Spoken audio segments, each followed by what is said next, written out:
Hallelujah. सभी को जय मसीह की।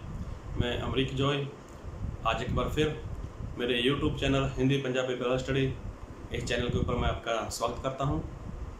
अगर अब तक आप मेरे चैनल पर नए हो, अभी तक चैनल को सब्सक्राइब नहीं किया, तो आप चैनल को सब्सक्राइब करें, साथ में जो बेल आइकॉन है उसको टच करें और आप इस वीडियो को पूरा देखो, अंत तक देखो और हम परमेश्वर की सच्चाई को जान सकें, परमेश्वर की सच्चाई में हम लोग आगे बढ़ सकें। तो मैं प्रभु पिता का धन्यवाद करता हूं कि प्रभु पिता ने एक बार फिर समय दिया है कि हम परमेश्वर के वचन को एक बार फिर परमेश्वर को वचन के द्वारा हम सुन सकें, परमेश्वर की आवाज़ को हम समझ सकें। तो आज जो मैं बात करना चाहता हूं पवित्र आत्मा के बारे में। जी हाँ, पवित्र आत्मा। तो आज ज़्यादातर लोगों को यही नहीं पता चल रहा कि पवित्र आत्मा है क्या। मैं सभी की नहीं बात करता, लेकिन यहाँ पर मैं रहता हूँ, मैं पंजाब से हूँ और मैं पंजाब के लोगों की बात करता हूँ। बड़े बड़े विश्वासी लोग, बहुत पुराने जो विश्वास में हैं, जो बरसों से मसीह में चलते आ रहे हैं। तो आज ज़्यादातर लोगों को यही नहीं पता चल रहा कि पवित्र आत्मा है क्या, और पवित्र आत्मा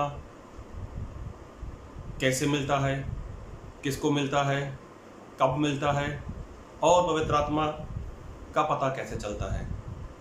तो खैर, अगर मैं इसके ऊपर ज़्यादा लंबा बोलूँगा तो वीडियो बहुत बड़ा चला जाएगा, लेकिन मैं बात कहना चाहता हूँ कि पवित्र आत्मा है क्या।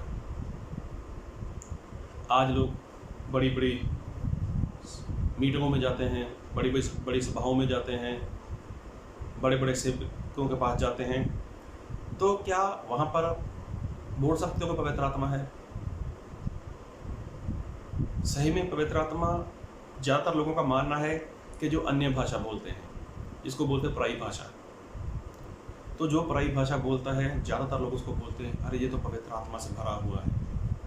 जो इंसान पराई भाषा बोलता है उसको बोलता है ये तो उसके अंदर तो पवित्र आत्मा है, जबकि सही में ऐसा बाइबल में नहीं लिखा कि पराई भाषा वो पवित्र आत्मा है। तो पवित्र आत्मा है क्या? पवित्र आत्मा का पता कैसे चलता है कि इसके पास पवित्र आत्मा है या नहीं?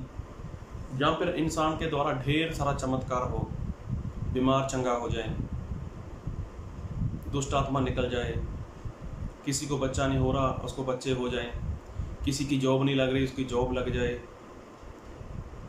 या जिसके ऊपर कर्ज है उसका कर्ज उतर जाए किसी सेवक की प्रार्थना से। तो क्या ऐसा बोल सकते हो कि वहाँ पर पवित्र आत्मा है, उस सेवक के अंदर पवित्र आत्मा है? ढेर सारा चमत्कार होने के बाद भी तो नहीं बोल सकते कि वो पवित्र आत्मा से भरा हुआ है। तो इसका कारण है, उसका कारण है बाइबल में जो लिखा है। तो प्रभु यीशु मसीह के जो चेले थे, चाहे 70 चेले की बात करो, चाहे 12 चेलों की बात करो, तो वहाँ पर उन चेलों को प्रभु यीशु मसीह ने पवित्र आत्मा नहीं दिए थे, और वो चेले प्रभु यीशु मसीह के नाम से दुष्ट आत्मा निकालते थे, बीमारों को चंगा करते थे, सुसमाचार बांटते थे, लोगों में गवाही देते थे। ये सारी बातें तो वो भी करते थे। अगर आप यूहन्ना रचित सुसमाचार उसका 7 अध्याय उसके 37 वचन से पढ़ो तो वहाँ पर पता चलेगा प्रभु यीशु मसीह ने बोला कि पवित्र आत्मा अभी तक उनको मिला ही नहीं था। और प्रभु यीशु मसीह ने भी बोला कि मैं पिता के पास जाऊँगा और तुम्हारे लिए मैं सिफारिश करूँगा, मैं विनती करूँगा, प्रार्थना करूँगा पिता के आगे कि वो मेरे नाम से दूसरा सहायक अर्थात पवित्र आत्मा तुम्हारे लिए भेज दे। तो 50वें दिन प्रभु यीशु मसीह के मरने के बाद जब प्रभु यीशु मसीह मृत्यु में से जलाए गए, 40 दिन तक प्रभु यीशु मसीह पृथ्वी के ऊपर रहे। जब प्रभु यीशु मसीह स्वर्ग में चले गए तो 50वें दिन वो पवित्र आत्मा हमेशा हमेशा के लिए इस पृथ्वी के ऊपर भेज दिया गया। तो जब ये पवित्र आत्मा उस वक्त आया था तो फिर चेले तो चमत्कार करते थे, चेलों से दुष्ट आत्मा निकलता था, चेलों से बीमार लोग भी चंगा होते थे, चेले सुसमाचार भी बांटते थे, गवाही भी देते थे। तो इसका मतलब चंगाई करने के लिए, सुसमाचार बांटने के लिए, किसी को गवाही देने के लिए वो पवित्र आत्मा नहीं बोल सकते कि वो पवित्र आत्मा है। तो पवित्र आत्मा की एक पहचान होती है। और मैं आपके एक वचन पढ़ना चाहूँगा, और मैं पढ़ूँगा आपके लिए गलातियों उसका 5 अध्याय उसका 22 और 23 वचन। पर आत्मा का फल प्रेम, आनंद, शांति, धीरज, कृपा, भलाई, विश्वास, नम्रता और संयम है। ऐसे ऐसे कामों के विरोध में कोई भी व्यवस्था नहीं। तो बाइबल में लिखा है कि आत्मा का फल, तो यहाँ पर बात हो रही है आत्मा की, मतलब पवित्र आत्मा के फल की बात हो रही है। तो जो फल है, तो फल ऐसे कैसे तो कहीं से आता नहीं है। आप कोई भी फल खाओ, सेब खाओ, लीची खाओ, अंजीर खाओ, अरे कुछ भी खाओ, आप फल खा रहे हो, लेकिन फल आएगा कहाँ से? तो फल आएगा पेड़ से। उसका पेड़ कहीं भी हो, हमारे भारत देश में भी बहुत से ऐसे फल हैं जिसका पेड़ हम लोगों ने नहीं देखा।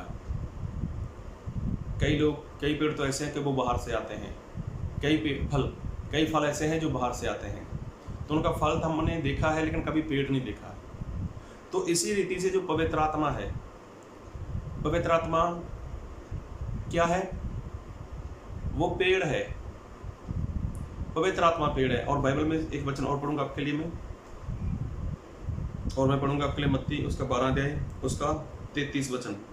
यदि पेड़ को अच्छा कहो तो उसके फल को भी अच्छा कहो, या पेड़ को निकम्मा कहो तो उसके फल को भी निकम्मा कहो, क्योंकि पेड़ अपने फल ही से पहचाना जाता है। तो इसका मतलब जब पेड़ की पहचान करनी है तो पेड़ का पता कैसे चलता है? जब उसके ऊपर फल लगता है। हो सकता है आपने सेब का पेड़ देखा हो या ना देखा हो, अंजीर का पेड़ ना देखा हो। तो अगर आपके सामने ऐसा पेड़ जो आपने जिसका फल तो खाया है लेकिन पेड़ देखा नहीं है, अगर वो पेड़ आपके सामने लगा है और उसके ऊपर फल नहीं है, तो अगर आपको पूछा जाए भैया जो फल कौन सा है, जो कौन से फल का पेड़ है, चाहे वो आपको बहुत पसंद है फल, आपने बहुत बार खाया है, लेकिन जब आपने उस पेड़ को देखा, पेड़ के ऊपर फल नहीं है, तो क्या बोलोगे? भैया मैं नहीं जानता इसके बारे में कि ये कौन सा फल का पेड़ है। लेकिन जब इसके ऊपर फल लगा होगा तब क्या करोगे? तब तो पहचान लोगे आप, अरे ये तो आम का पेड़ है, ये तो सेब का पेड़ है, ये तो अंजीर का पेड़ है। क्यों? पहचान कहाँ से हुई? उसके फल से। तो इसी रीति से जो पवित्र आत्मा का फल है, पवित्र आत्मा का फल, वहाँ पर 9 बातें लिखी हैं। प्रेम, आनंद, शांति, गलातियाँ 5 का 22-23 हमने पढ़ा है। तो वहाँ पर 9 बातें हैं। तो ये उसका फल है। लेकिन पवित्र आत्मा है या नहीं है, तो ये कहाँ से पता चलेगा? ये पेड़ से पता चलेगा। तो पेड़ है क्या? वही पेड़, वो पवित्र आत्मा है। पेड़ क्या है? पेड़ पवित्र आत्मा है। और पवित्र आत्मा का फल, अगर किसी को देखना है कि उसके अंदर पवित्र आत्मा है या नहीं है, अगर किसी के बारे में पता करना हो उसके अंदर पवित्र आत्मा है या नहीं है, तो क्या करना पड़ेगा? तो फिर पता कहाँ से चलेगा?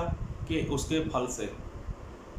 अगर पवित्र आत्मा के बारे में जानना है तो पवित्र आत्मा क्या हुआ? वो तो पेड़ हुआ, क्योंकि बाइबल में लिखा है क्योंकि पेड़ अपने फल ही से पहचाना जाता है। देखो, पवित्र आत्मा का फल है। अगर पवित्र आत्मा का फल है तो इसका मतलब फल का पेड़ भी होना चाहिए। तो फल का पेड़ मतलब वो पवित्र आत्मा। अगर आत्मा का फल है, आत्मा बोले तो पवित्र आत्मा, अगर आत्मा का फल है तो उसका पेड़ भी होना चाहिए। तो पेड़ क्या हुआ? पेड़ पवित्र आत्मा हुआ। तो जब पेड़ है तो उसके ऊपर फल आएगा। अगर पेड़ है तो पेड़ के ऊपर फल लगेगा ही लगेगा। बात को बहुत ध्यान से सुनो। पवित्र आत्मा वो पेड़ है, पवित्र आत्मा के फल हैं। गलातियाँ 5 का 22-23 में अगर पेड़ है तो उसके ऊपर फल आएंगे। मतलब अगर पवित्र आत्मा है तो ये फल उसके अंदर होंगे। किसी भी इंसान के ऊपर, किसी विश्वासी के ऊपर, किसी सेवक के ऊपर अगर आप बात करो, अगर उसके अंदर पवित्र आत्मा है, पवित्र आत्मा क्या है? वो पेड़। अगर किसी इंसान के अंदर वो पेड़ है तो उसके ऊपर क्या है? फल तो आएंगे। ये 9 फल हैं। और बाइबल में लिखा है, भजन संहिता उसका 1 अध्याय हम पढ़ेंगे उसके 3 वचन से। वह उस वृक्ष के समान है जो बहती नालियों के किनारे लगाया गया है और अपनी ऋतु में फलता है और जिसके पत्ते कभी मुरझाते नहीं। इसलिए जो कुछ वह पुरुष करे वह सफल होता है। तो देखो, जो पेड़ है वो फल कब देगा? ऋतु के समय, जब उसकी ऋतु होगी तो ऋतु के समय वो फल देगा। तो इसका मतलब अगर पवित्र आत्मा है तो पवित्र आत्मा अगर पेड़ है तो उसकी ऋतु भी आएगी फल देने की। तो फल देने की ऋतु कैसे? आपका पड़ोसी आपके साथ लड़ाई झगड़ा कर रहा है, आपका पड़ोसी आपको गाली दे रहा है, आपकी कोई गलती भी नहीं है, कोई आपको बुरा बोल रहा है, तो ये क्या है? ये रुत है। कौन सी? फल देने की। कोई आपकी निंदा करे, कोई आपकी चुगली करे, कोई आपको कुछ भी बोले, कैसे भी बोले, तो क्या होगा? ये एक रुत आ गई। रुत कौन सी? फल देने की। इसका मतलब कि जो पेड़ है वो कब फल देता है? रुत के समय में फल देता है। तो पवित्र आत्मा का जो पेड़ है इसकी रुत तो रहती रहती है। इसकी रुत कोई 6 महीने के बाद नहीं आती या 1 साल के बाद रुत नहीं आती। इसकी रुत कभी भी आ सकती है। 1 मिनट के बाद भी आ सकती है, 5 मिनट के बाद भी रुत आ सकती है, कभी भी इसकी रुत आ सकती है। अगर पवित्र आत्मा एक पेड़ है तो उसके ऊपर फल आएगा। फल प्रेम, आनंद, शांति, धीरज, कृपा, विश्वास, दयालुता, भलाई, निर्मयी, संयम, ये सारी बातें उस पेड़ के ऊपर आएंगी। क्यों आएंगी? क्योंकि ये सारे फल हैं। ये कोई बाजार में, मंडी में मिलने वाला फल नहीं है, ये तो पवित्र आत्मा के फल हैं। अगर कभी कहीं पर कुछ उल्टा हो रहा है, अगर पेड़ है तो तुरंत वो पेड़ क्या करेगा? रुत के समय वो रुत आ गई और रुत के समय ये सारे फल उसके ऊपर आ जाएंगे। प्रेम आ जाएगा, शांति आ जाएगी, धीरज आ जाएगा, भलाई आ जाएगी, कृपा आ जाएगी, विश्वास आ जाएगा, नम्रता आ जाएगी, संयम आ जाएगा। ये सारे फल उस पेड़ के ऊपर आएंगे, रुत के समय में आएंगे। चंगाई से नहीं आने वाले, छुटकारे से नहीं आने वाले, किसी की लंबी प्रार्थना से नहीं आने वाले, किसी की अच्छी आराधना से नहीं आने वाले, किसी के ढेर सारे चिन्हों चमत्कार की वजह से ये फल नहीं आने वाले। अगर पवित्र आत्मा एक पेड़ है तो पेड़ के ऊपर फल आएगा ही आएगा। तो कब आएगा? जब रुत आएगी। तो रुत तो कभी भी आ सकती है। लेकिन जब चेलों के ऊपर रुत का समय आता था तो चेले फल नहीं दे पाए। क्यों? क्योंकि पवित्र आत्मा उनके अंदर नहीं था। पतरस ने क्या किया था? सिपाही का कान उड़ा दिया था। प्रभु यीशु मसीह के 12 प्रेरितों ने क्या कर दिया था? प्रभु यीशु मसीह को छोड़कर भाग गए थे। उनकी रुत थी कि वो सभी एकता में आए, लेकिन एकता के लिए तो उनके पास तो पवित्र आत्मा चाहिए था। तो पवित्र आत्मा नहीं है, मतलब वो रुत तो थी लेकिन वो फल नहीं दे पाई। तो फल क्यों नहीं लगा? फल तब लगता ना जब उनके पास वो पवित्र आत्मा होता। पवित्र आत्मा बोले तो मतलब पेड़ होता। अगर वो पेड़ होता तो उसके ऊपर फल लगता। लेकिन देखो, सिपाही का कान उड़ा दिया, प्रेरितों ने प्रभु यीशु मसीह को छोड़कर भाग गए और प्रेरितों ने प्रभु यीशु मसीह का इनकार कर दिया। और तो और उनके अंदर लड़ाई झगड़ा भी था। कारण क्योंकि पवित्र आत्मा नहीं था, फल नहीं था उनके अंदर, वो पेड़ नहीं था। तो पेड़ हुआ तो फल पक्का आएगा ही आएगा। तो आज अभी आपको देखना है कि क्या आप मसीह में हो, क्या आप के अंदर वो पवित्र आत्मा का पेड़ है। पवित्र आत्मा वो पेड़ है। क्या वो पेड़ है? अगर जब कभी भी कहीं पर भी किसी भी जगह में, किसी भी सोसाइटी में, किसी भी मोहल्ले में कैसे भी हालात में अगर वो रुत आती है तो क्या ये तुरंत फल उस पेड़ के ऊपर लगते हैं? क्या ये तुरंत फल उस पेड़ के ऊपर दिखाई देते हैं? अगर पवित्र आत्मा है तो पवित्र आत्मा रुत के समय अपना फल देगा, क्योंकि पेड़ का काम है फल देना। अगर ऐसा नहीं है तो जरूरत है कि पवित्र आत्मा का पेड़ हमारे अंदर लगे। अगर लगेगा पवित्र आत्मा का पेड़ तो इंसान हमेशा वो फल भी देगा। इसलिए प्रभु यीशु मसीह ने ऐसा बोला कि आत्मा का फल तो है, लेकिन पेड़ कहाँ है? उस पेड़ को देखो, वो पेड़ है या नहीं है। अगर नहीं है तो ज़रूरत है कि वो पेड़ होना चाहिए ताकि रुत के समय हम फल दे सकें। प्रभु आप सभी को बहुत तारीफ की आशीष दे। आमीन।